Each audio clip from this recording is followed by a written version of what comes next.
Anybody looking for money, they should come into this room. We're not. Bismillah ar-Rahman ar-Rahim. Assalamu alaikum wa rahmatullah.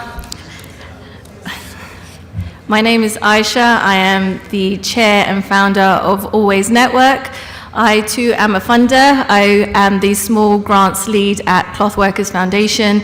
First and foremost, I definitely have to say thank you very much to MuslimCharitiesForum, especially Fadi and his team for setting this up. I think this convention is very much needed in this day and age, and inshallah it will be one of many.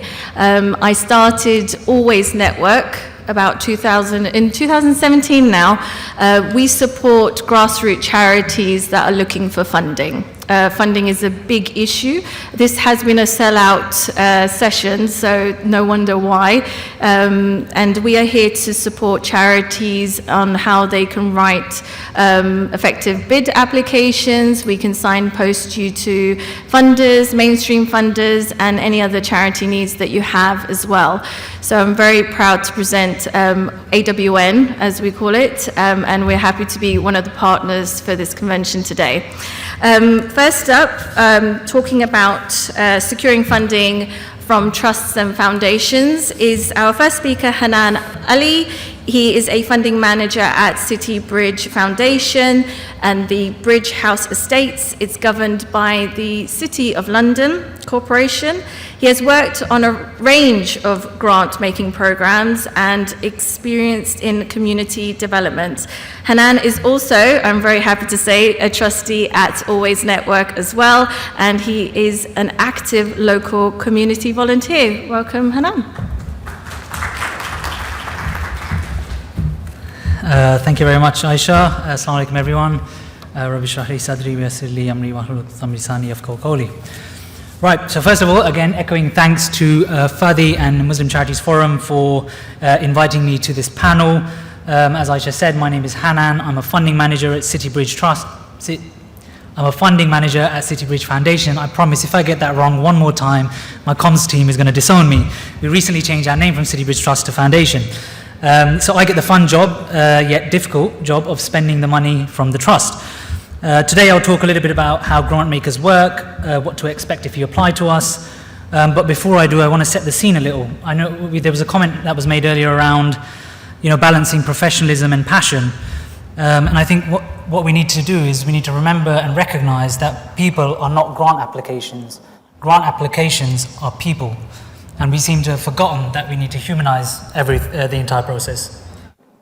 So I've been on both sides of the curtain, and I can assure you that there's people like Aisha, me, Louise, and Debbie on the other side that aren't raising money but distributing the money, and that helps. And you'll see why as I go down the list. So funders award funding in support of their vision, missions, values, and strategies. Each funder has a distinct approach to revenue, to capital, and to core costs. The amounts we give, the amounts we can give, the turnaround times, all of them, they vary according to the application volumes, the staff capacity, and depending on the nature of the grant maker. So you could be a corporation-linked funder, you could be an ancient livery company, which Aisha works for, a family-run office, or a community foundation, and they're nestled up and down the country in each borough. City Bridge Foundation, we don't award funding exceeding 50% of the applicant's income, and that's in your most recent financial year, and we only support salaries of up to one full-time equivalent post. For most of our grant applications, we accept requests on a rolling basis, so we don't have a deadline, but if there is, it'll be made very clear. Again, nuanced per trust or foundation. In 2016, what a difference faith makes by New Philanthropy Capital, to which Muslim Charities Forum contributed, emphasized that the faith-based charities are a valuable part of the voluntary sector and have a huge potential to create impact for society. Yet outside of this room, and perhaps this conference, and outside of the spaces that we're used to in the faith community, many people are unaware of our contributions and potential, funders included. The lack of knowledge about us, conflicting views on the role of faith in society, a high public awareness of a small number of negative events, and diminishing financial support has at times resulted in suspicious and hostile environments and attitudes towards religion, and particularly those of the Islamic faith. More recently, the Bloom Review in 2023 recognized and reaffirmed the contributions of faith, and specifically linking to Sarah's point earlier around the contributions where I'm from in Luton, the people of faith and places of worship and what those people do in their particular communities and contribute. We make up around 27% of the charities in England and Wales, and still the review concluded that faith literacy is woefully inadequate, particularly amongst civic leaders and policymakers. So you can see what we're up against. Now, Citybridge Foundation, those of you that don't know, is a 900-year-old, see how I got that right, bridge-owning charity, and we're London's largest independent funder. We're governed by a single trustee, the City of London Corporation. The elected officials that make up our board have oversight of all of our strategic and operational activities. That varies for family foundations. So again, nuanced in how the decisions are made about who gets money. Unless there's a delegated authority or community panel, typically it's the trustee board that decide and grant on the awards. This year we'll give out more than £30 million to organisations that are working for a fairer, greener London so that all individuals and communities can thrive. And I'm pretty sure Fadi would be our biggest advocate because he's always talking about bridges. While most of the support we give is financial, in the form of project and core grants, we also seek to amplify our impact by offering help via our knowledge, our network, and our platforms. We believe that truly impactful philanthropy includes the contribution of skills, time, and talent. In addition to financial support, we often refer to this, whatever we provide, we often refer to as our total assets approach. It's worth researching this on a funder's website before you apply to them. Our values, progressive, adaptive, collaborative, inclusive, environmentally responsible, and representative, we embed all of that into our work. Your chances will be slim if you don't align with the particular funder's values. For example, if you're using sport as a tool for social justice, you might want, if you're not using sport as a tool for social justice, you might want to consider funders that focus on health and well-being outcomes rather than social justice. But there are, as we heard earlier, there are so many incredible groups in our community that miss out on funding. So whilst our overarching strategic decision at Citybridge Foundation may not change, the implementation varies. We regularly remind ourselves that everything that we work on is an iterative process. Iterative is the key word, and if I got £1 for every time I heard it, I'd probably have just as much money as the foundation itself, which is 1.7 billion. So you need to ask yourself, is the application process you're about to take on, is it easy? Is it accessible? Is it user-friendly? Surprisingly, some funders still rely on paper applications. What I would encourage you all to do is to leave anonymous reviews on platforms like Grant Advisor, which we recommend, because there is no other way for your voice outside of the discussions and the program meetings for us to recognize there are areas that we need to improve and that we're not aware of. The known unknowns or the unknown unknowns or whatever other reference it was. So now, more than ever, over the recent years, staff at foundations are keen on building relationships of trust and dialogue with funded organizations. We, at Citybridge Foundation, encourage the free flow of knowledge, of insight, of expertise throughout the duration of the funding partnership. Many funders are actually committed to this, but there are many that aren't. We are transparent, so we make all of our grant-making data and grant-making meetings publicly available. 360 Giving, for those of you that have heard of it and those of you that haven't, is worth taking another look at. You can deep dive into particular information that often fundraisers would have to trawl through public accounts to figure out who is funding similar work. We also support the Foundation Practice Rating.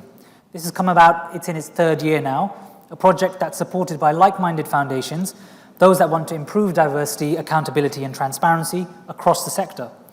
It's not an attempt to name and shame funders or trusts and foundations, rather a rating system to create incentives to improve how foundations operate. And we've heard what good governance means for better operation at the panel before the previous one. So alongside others, we acknowledge that funder requirements are frustrating for charities, and it takes considerable time and effort to apply for funding. Right from the pre-funding stage, we've tried to embed IVAR's principle, the Institute for Voluntary Action Research, their principles of open and trusting grant making, and we've tried to embed that right from the pre-application phase. We try not to waste time. I want to say we don't, but inherently we don't know what we don't know. And we're honest about our priorities. If we fund all across Greater London. We have about 14 odd different strands that are always changing, but if we're having a conversation with you and you don't fit the particular nuances of that strand, we'll tell you there and then. We don't want you to go through the whole process.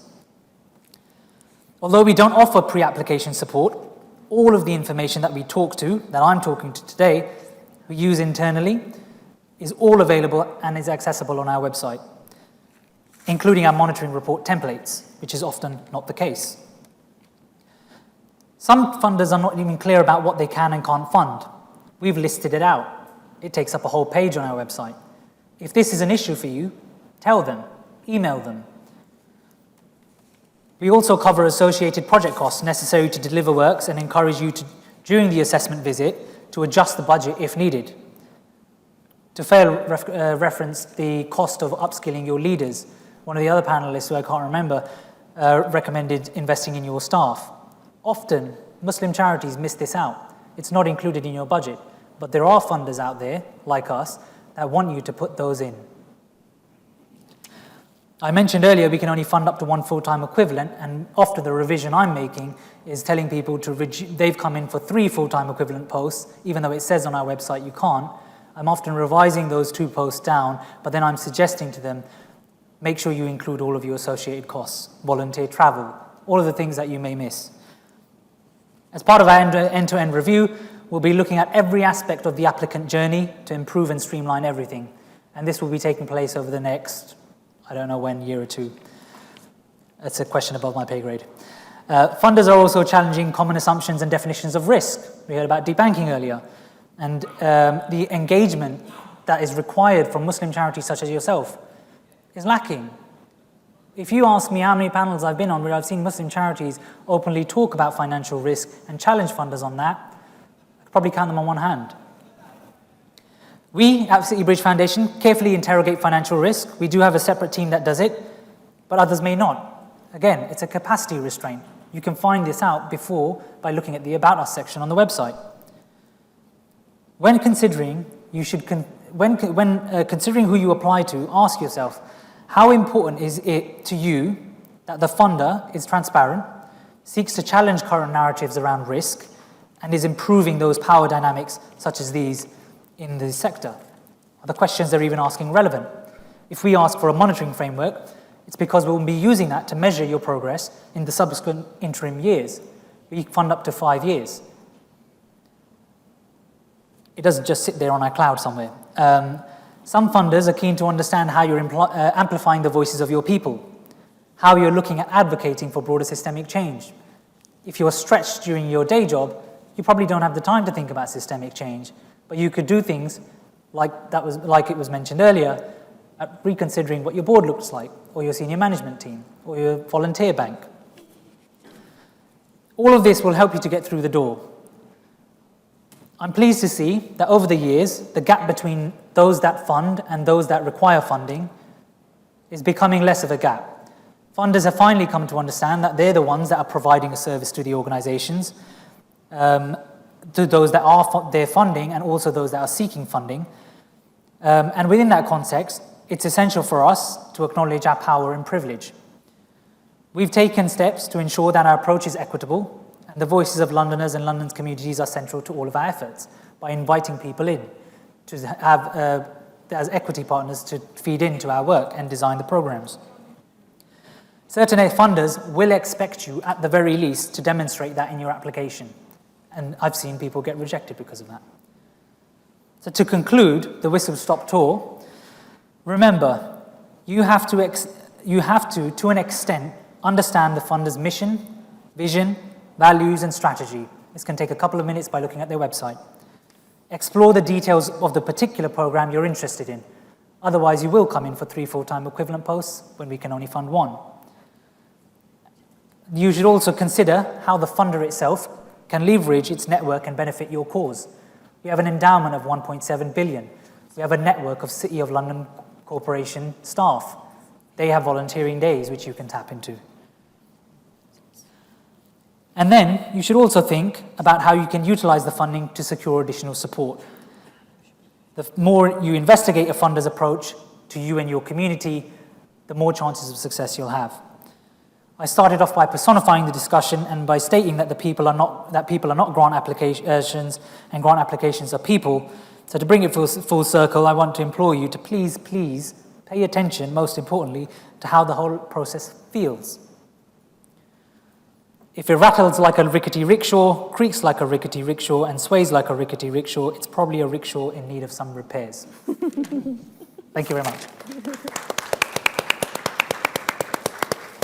Thank you, Hanan, for those wise words. Thank you. Our next speaker is Louise Butt. She is a grant funding and communication strategy consultant, copywriter, and bid writer. She's worked with a range of charities across the UK, helping to generate more than £1.7 million in grant funds for core and project costs. Louise is a writer by background and also supports charities and sustainable businesses with copywriting, content and communications. And Louise began working with MCF in 2020 as part of a partnership with the London Community Foundation, and later managed the Global Majority Fund with Comic Relief with MCF as an intermediary partner. Welcome, Louise Butt. Thank you.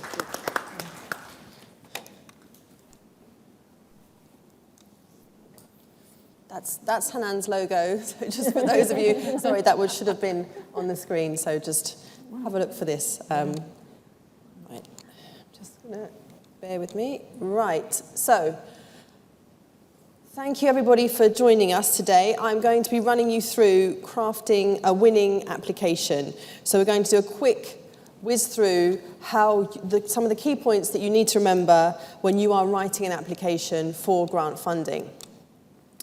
Now, as you see here, you've already heard about Bridges of Hope. I'm not going to go over that at length today because you'll also hear a little bit more later. But the big stat there, about 70% of British Muslim social action organisations struggle to meet core costs. And this is where grant funding can really come into it for you as an organisation. Grant funding primarily is from trusts and foundations, places such as Citybridge that Hanan has spoken about, and there are around 8,000 in the UK, around 3 billion. I actually think this figure's higher because this is from 2021, so I think it's actually gone a little bit higher now. But that gives you an indication of the type of money that is out there legitimately for you as charities. Here are some of the key places that you can find funding. So obviously there's good old Google, and I also recommend that you go onto social media channels and you look for different funders and you follow them, and you also sign up to their newsletters that they may have on their websites. So do that as well. Those are really sort of important ways that you can find out about a fund as soon as it becomes available. In addition, Grants Online, My Funding Central, Funds Online, some of these are free. I think most of them are free actually to use. Charity Excellence Framework is a really good one as well. And the MCF website does have a grant funding page which is updated monthly with some of the funds that are available at that time. You can also go to .gov.uk. The link is just there, but it's findgovernmentgrants.service. Where they are doing some work on that section at the moment, actually, to keep that up to date and working as efficiently as it can. So do keep an eye on that. It's something they're currently doing work on. Local authority websites. So obviously check your own local authority. They will have been given funding from central government to distribute within the local authority for a variety of reasons, health, education, young people. Obviously, we saw quite a lot of that when it was COVID-19. So do keep an eye on your local authority and likewise your community foundation in your area. And if you're not sure which is yours, you can go to the UKCF website and you put in your postcode and it will tell you exactly the nearest ones for you. I'm not going to dwell too much on this slide, because I want to get right into the bits of, how do we do this? But here are some of the reasons why grant funding is needed and necessary, and why you need to diversify your income stream as a charity if you've not already done so. Predominantly, the Muslim charity sector depends upon community fundraising. So those donations that we receive regularly, the sadaqah, the zakat, everything that comes during Ramadan, those are our main streams of income typically as a community. But grant funding is really important as well, and something that can really sort of boost your core and project delivery. And as you can see here, with rising pressures from COVID and from the cost of living crisis, as you are all aware, the need is just continuing to rise. I feel like there's a little bit of feedback on the microphone, so apologies if that's the case. Okay, funding amounts can vary hugely, 500 to 750,000 to over $1 million, but typically the higher the amount you're applying for, the more stringent the checks, the more lengthy the application process. It may be there's several stages to it. It may be that there's interviews or visits involved. So you do need to think, how much do I need? It's tempting to say, just give me all the money, give me as much as you've got, and I'll find a way to spend it, because I'm sure you all would. But do think about exactly how much do you need, and do you need it for your core costs, your organisational day-to-day, that can be your rent, your utilities, some of your core posts and their salaries, or is it for a particular project? Do you need it for capital? Do you need to change, move, expand your building, extend the building, repair it in some way? Another thing to bear in mind is the duration of the spend. Ideally, in order to really build resilience within your organisation, anything over 12 months is going to be better for you. Some funders will offer 2, 3, 4, 5 years of funding. Obviously, again, as for those larger sort of agreements and those relationships, because you are entering into a relationship when you receive funding from a funder, there is a more stringent process, and that money will not necessarily be paid in a lump sum. It may be in instalments, either through the year or over several years. And some funders will also have a cap in terms of the percentage of your annual income. So if your annual income as an organisation is quite low, let's say around 50,000, it is very unlikely a funder is going to agree to something like a 200,000 grant request. So it has to be in proportion to your organisation. It's something to bear in mind, and just check with each funder their criteria. They will always have an attachment on the website when you find the fund, and it will say guidelines. Please read the guidance. And when they say please read the guidance, they really, really mean please read the guidance, and go over it again and again. Print it out if you want and stick it on the wall. But it's so important, because those are the rules by which that grant is going to be governed, and the criteria that they will use to decide who gets that money. Okay, a quick compliance check. These are some of the things that you need to have in place, and you will need to submit with your application. Governing document, financial accounts, so that's normally your last published charity accounts with the Charity Commission. If you're a new organisation, they may accept sort of forecast accounts, but check with them. Financial policy. A lot of funders will ask, what is your financial process? When you're signing off an invoice, you're making payments, how many signatories are needed? Don't be alarmed by these questions. This is part of their anti-money laundering the due diligence that they need to do. So you just need to have those answers ready. They will expect to see a bank account in the charity's name. If you don't have one, and I know it's a lengthy process, it is an absolute essential that you have that. Your safeguarding policy, they may ask questions around it as well to ensure it's just not something that's just put in a drawer and for ticking of a box. Likewise, equality and diversity policy. And then they will ask for a budget plan or a forecast. So what you think you're going to do with that money, should you get it? So that may be, again, over a year, 2 years, 3 years, etc. And it may be core or project costs, but what you are wanting to spend that money on. So you'll need to have some kind of Excel spreadsheet. Sometimes they give you a template to just fill out, but normally it's an Excel spreadsheet. You're detailing the posts, the salaries, any on costs, resources, marketing, etc., that may be involved in the work that you're proposing to deliver. Okay, what are they looking for? Funders are primarily looking for you to match against their criteria. So normally when they do when they close a fund and they do the first sort of round of shortlisting, there is always the first sift is always, do they meet the criteria? And those criteria are in that guidance document that I mentioned earlier. Do look at that, look at their fund, look at the themes, look at their priorities. This is what they will stick to. They will not move from this because they also have a board who they also need to answer to. So this is also about their own due diligence. If you don't meet the criteria for a fund, please don't apply. It's just it will waste your time and it will waste the time of the funder. If you meet it, great, go for it. But that's your absolute first essential. They're looking for clarity in your application. They're looking to check your delivery. How is your organisation structured? What expertise do you have? And typically, are you user-led, by and for, which in most cases you are. When you're writing your application, the language and structure is something that people often get stuck on. Some of the questions that you see on some of these funders' forms, they're full of jargon, they're quite long-winded, they're hard to actually understand what are they saying, and they may have a really short word count as well. Typical questions I'm going to come to in a moment, but tell us about what you do and why you do it. And that sounds simple enough, but when you've got a really, really small space to write that in, it can be difficult.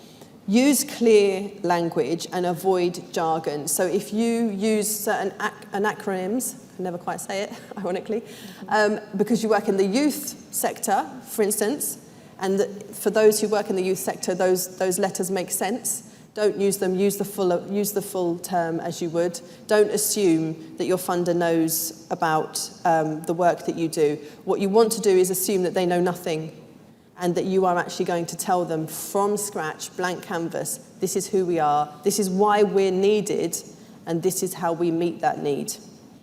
State the obvious, as I've said, be precise. Just get straight to the point, because you may very well have a word count. It may even be a character count. If that happens and it says it's a character count, I really suggest you copy and paste it into Word and just check it there, because you can get caught out with that one. Look on the funder's website for an offline version. A lot of funders are doing this now. So although the actual application is an online thing where you can fill everything out, save it, it normally generates a link or saves it, and then you can come back to it and keep on coming back to it and doing more of it until you submit. That's normally the actual application. A lot of the funders do offer an offline version of the form, normally like a Word document you can download, and you can just go away with your colleagues and work on that without actually having to work on the actual online form. And do try and get somebody else to read your application if you can, because sometimes it's that fresh set of eyes that really helps you understand how the funder is going to see that. These are typical tough questions. So I think I sort of mentioned a couple, but it's about meeting an identified need. So the key word there, I guess, is identified. They will want to know how you know there is a need in your community. How do you know the needs? And how have you established that?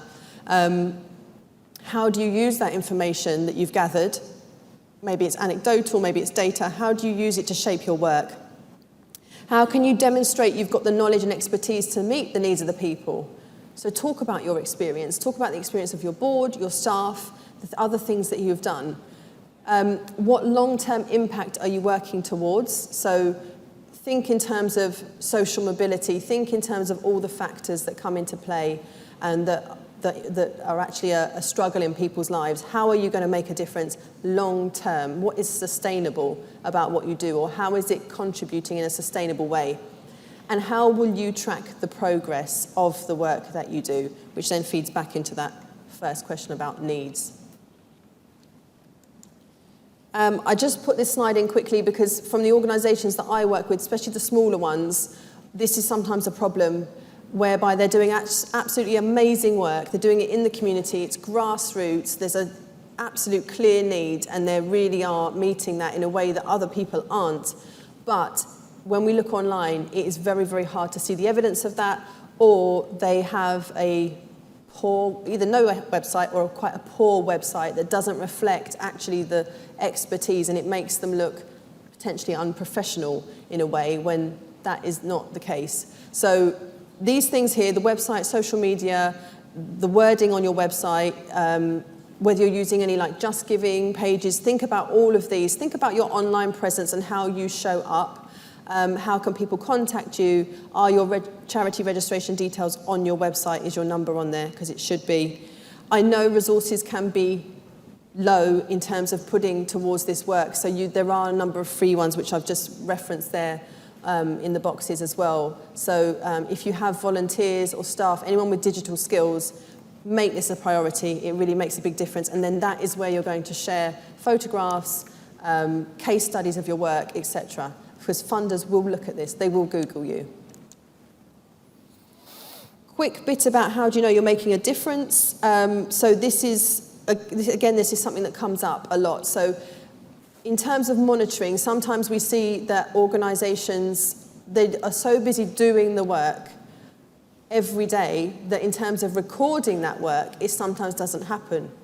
And I totally understand that. That can often just come down to manpower and time and resources. But it is really crucial that you do actually record the work that you're doing, the data, because you can use this in your applications and it makes a huge difference in terms of your credibility. If you can say, oh, we held a, trying to think on my feet, but if we held a class, English as an additional language, free local class in the community, and we had a really good turnout, that's good. But if you can say, okay, we had 150 people on week 1 and 200 on week 2, that's giving it some real sort of tangible markers to the work that you're doing, and it is really showing the impact that you're making.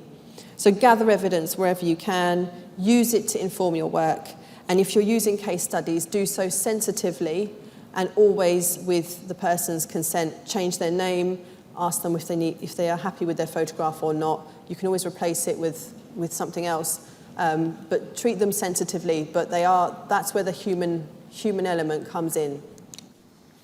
And just further on that, embedding that across your work, the importance of it is that it's not just for the funders and the people that you're trying to get to give you money, it's also for you, for your staff, for your volunteers, for your regular donors. It's also for their benefit as well. Why do you do what you do? When you have that impact monitoring and it's really embedded in everything that you do, there's no question as to why are we doing this and how do we know we're making a difference? And that's what people want to know at the end of the day. There's a link here, NCVO, Principles of Good Charity Impact Reporting. Have a look at it, it's really useful.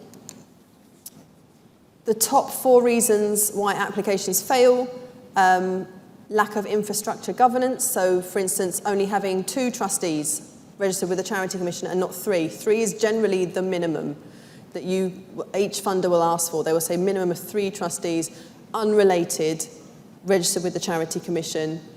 Not having a safeguarding policy or having an out-of-date safeguarding policy. If you say that you send your staff on safeguarding training once a year, you need to actually do it. They will ask for evidence. Accounts not being up to date. Again, they will check the Charity Commission. So if you filed late, repeatedly, severely late, this could be an issue because it can point to financial irregularity. And waffle, I'm sure we're all hungry right now, so I'm really sorry about that picture. But waffle in that you just don't get to the point. So they read your application and they're not really left any clearer on why you do what you do and how you do it. So just really be precise. Other factors, which I'm sure Debbie and Hanan have spoken about as well, so I'm not going to spend long on this, but it is a competitive market. There is a degree of it being a numbers game. What that means is you just got to keep going. So even if you do get rejections, ask for your feedback and just keep going, because there is a limited amount of money in the pot and there's a huge number of charities who are in need of it. But eventually you will find that funder who wants to know more and gives you that funding. There is a degree of power imbalance in the sector in some cases, but that is being addressed, and I'm happy to say that is being addressed. We saw some of that during COVID. We've seen some of that since with the cost of living. I know Debbie's going to talk a little bit about that as well. And there are things like participatory grant making, as well going on, where funders are coming together, groups are coming together in order to sort of have that more equitable space. And you'll find there also racial equity funding with some of the larger names as well, and funding that's targeted at faith communities. So this is the last slide. So hopefully you've done all of that. Congratulations, you've got your funding, and you'll then receive your grant funding letter, and you'll then have a conversation with the grant funder. There's normally one person who will be your point of contact, and you're now in that relationship with them. Commiserations, not this time, not to be this time, but it doesn't, you move on, you get that feedback. A lot of funders won't be able to give you feedback due to the sheer volume of applications, but it's always worth just asking. Just drop them a line and just ask. And then you can use that going forward for your next application. But I hope you found that useful. It was a whistle-stop tour, but I'm always around as well, so you can come and ask me any questions you would like. Okay, and then... Thank you so much, Louise. I think I was just nodding exactly what Louise is saying. That's absolutely true. I think my colleagues could say the same thing. And I don't know about my colleagues here on the stage, but always to add to that, if there's an email address, a number, you can always call them if you're in doubt about any funding queries. And the second point I'd like to add to that is that I feel like we're detectives when we're reading applications, because exactly what Louise is saying, we go beyond the application and do check out websites, social medias, and if there's any discrepancy, and we do pick that up, and we will question that. And don't take it personally, because we're only reading what you tell us, and we're also reading what you share with the public. So do bear that in mind as well. That's my little bit over. Our next speaker is Debbie Pippard. She is the Director of Programs at Barrow Cadbury Trust, a position that she has held since 2010. In addition to her role in overseeing the Trust's programs, she leads its economic justice portfolio to focusing on how local economies can be shaped to benefit local communities. She also has an overview of its racial and gender justice work and is vice chair of its Transition to Adulthood campaign, which has been successful in influencing agencies in the criminal justice system to take a aware focus on young adults. So please give a warm welcome to Debbie. Thank you. A mouthful. Okay, thank you very much. Thank you so much, Aisha, and thank you. Lots of wise words from other people, and you have heard a lot. So I'm actually going to spend not too much time, so that there's time for questions. And quite a few of the things that I want to touch on have also been touched on by Hanan and Louise as well.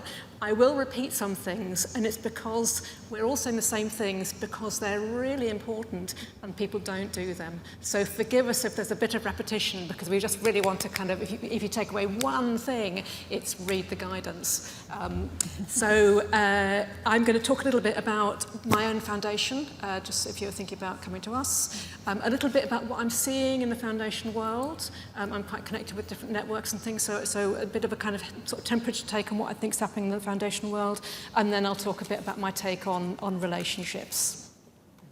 And I've already forgotten to do the machine. If you press it again, there you go. There we go, that's me. So, Barrow Cadbury Trust. It's really great to be here. Racial justice has been at the heart of our mission since our founders' time.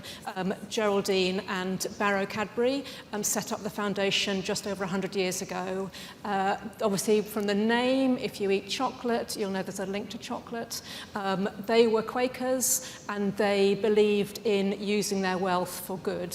And from the very beginning, the trust has been about trying to address root causes rather than symptoms. So we actually fund very little kind of provision of services. It's almost all campaigning, change making, that kind of area of work.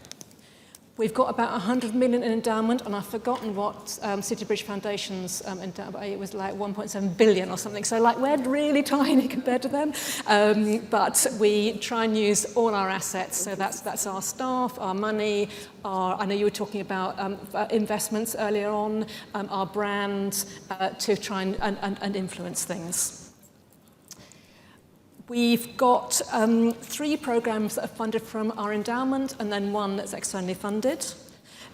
We are quite a peculiar foundation, and actually we've really stopped talking about ourselves as a grant maker. Because if you sort of think about a spectrum of foundations, from the very general to the very particular, we're right up this end, probably one of the furthest up this end.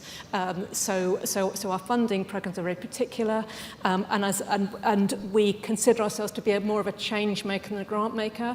And in our funding partnerships, we look for people who share our aims, our very particular aims.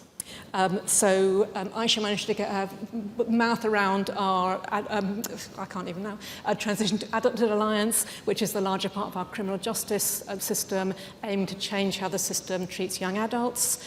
Our economic justice programme is all about changing economic systems in Birmingham, and our migration programme is about influencing migration policy and also trying to influence the public conversation about migration. Obviously, extremely difficult, and can't say that we've cured it, but that's the kind of work that we do. And through all of those programs, we've been really pleased to support some Muslim-led organisations.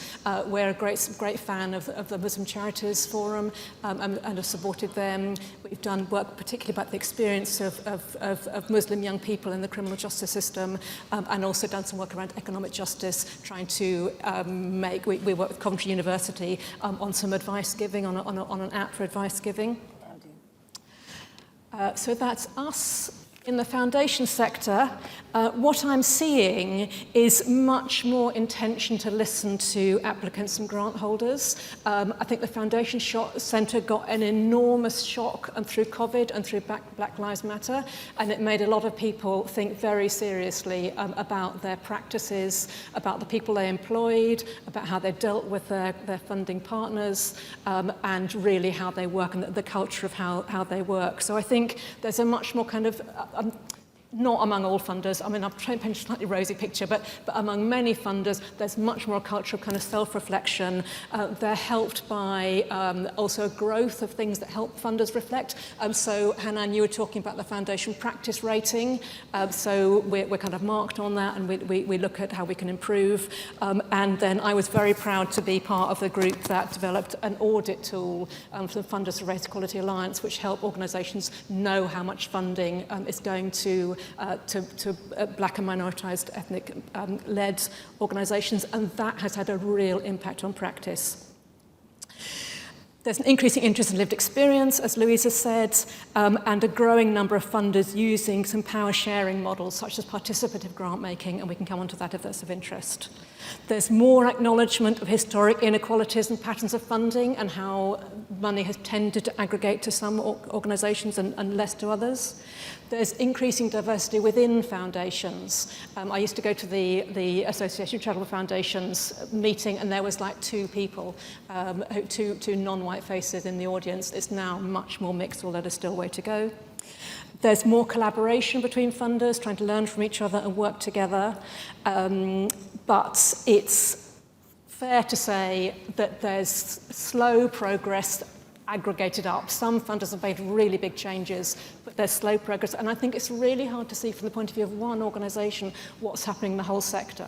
So I just hope it's a little bit encouraging that even though you might not kind of be feeling it because you're still being rejected, that there is a shift. And it's also fair to acknowledge there is still, I think, some not very good practice there. Oh my goodness, I've only got a minute left. So sorry, guys. So where do we start? Like any relationship, we need to think about both sides of it. What do we bring? What do they want? What do we have in common? Can we be kind of friends? We're not going to be real friends, but can we kind of work together? A relationship has a beginning, middle, and an end. So at the beginning, As I said, if you take one thing away, read all the guidance. Don't just read it, but try and think your mind into the mind of the person who wrote it. What do they mean by the guidance, not just what do the words say? What else are they funded? Is it work like yours? Do they fund organisations of similar size? What kind of funder do you think they are, their values, their mission, their priorities? Think really critically and honestly about your work. Try to get outside yourselves and look at it from the outside and see whether your interests and theirs overlap.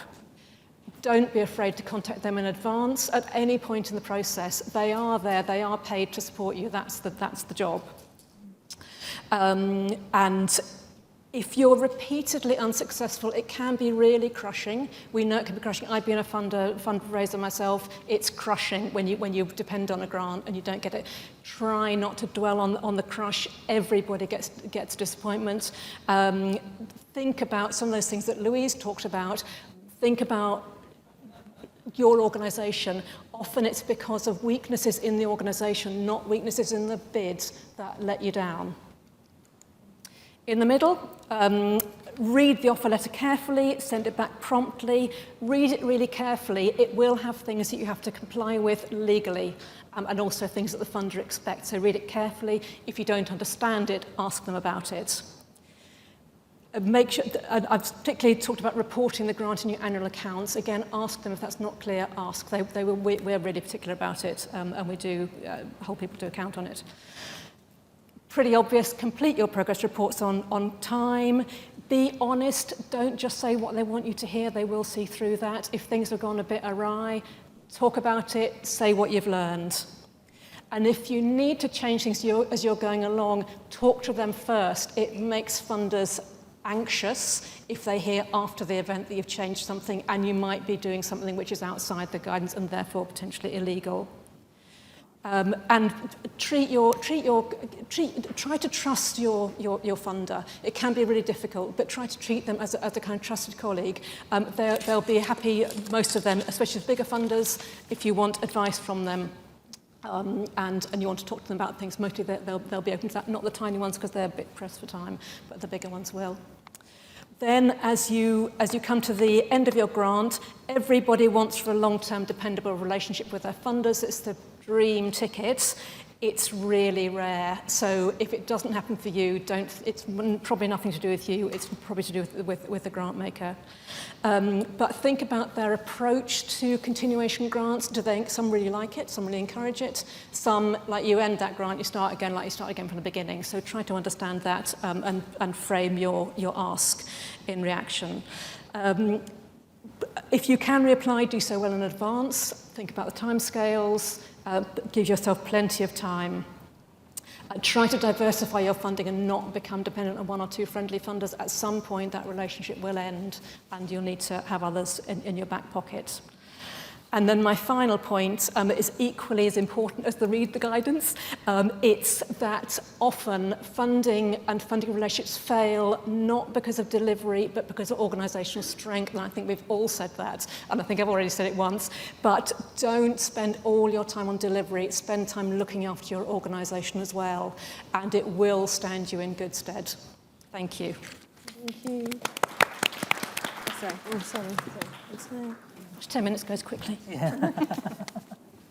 Thank you very much. I know that we're just running out of time. We'd just like to take maybe one question, if that's okay, from anybody who has a question. We'll open up the floor to our panels. Yep. Will the presentations be available? Yes. And we'll be around at lunchtime as well, Aisha. Sorry? We'll be around certainly. We'll be around as well, so there are stalls everywhere. Yes, brother, sorry. The microphone's just there. But okay, so that brother, if I could just go to that brother quickly and then come back to you because he did it. Yeah. So I do work within funding. How do we build a better relationship with the bigger city funders, with the rural funders? Well, we've got the big city funder here. Okay. Do you want to take that one first and then we can, yes. can answer it too? Bulk, yes, sorry. Yeah. Better probably on city and rural. Yeah. I've got that. We're doing the bulk questions. Yeah. Hello there. My name is Saeed Adil Ahmed, and I work for a company called Deaf World. And basically, we apply for various grants, really, regarding funding. And usually, on the application form, it's obviously written English. Now, being deaf, I just wondered if many of these places were really aware that deaf people use BSL as the first language, and really it's not accessible, and how you would plan to resolve that issue, really. Good question. Do you want to take the... Good question. So I'll try and answer both of them together in some sense.